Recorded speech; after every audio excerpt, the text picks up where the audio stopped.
So in this video today, we are learning about calculating the value of resistors in parallel. For this example, we will have a 1 ohm, 2 ohm, 4 ohm, and 12 ohm resistor in parallel.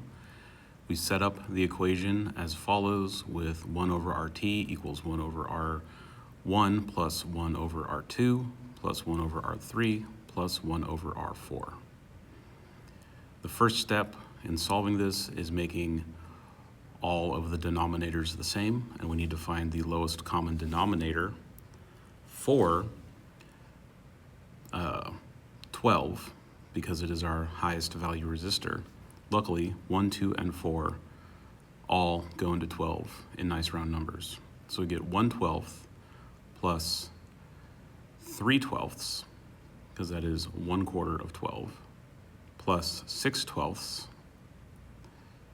plus 12/12. All this together gives us 22 over 12.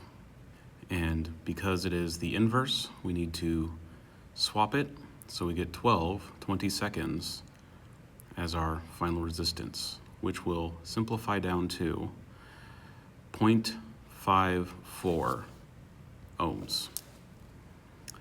And we will see that 0.54 ohms is less than the lowest value resistor in this series, or this array.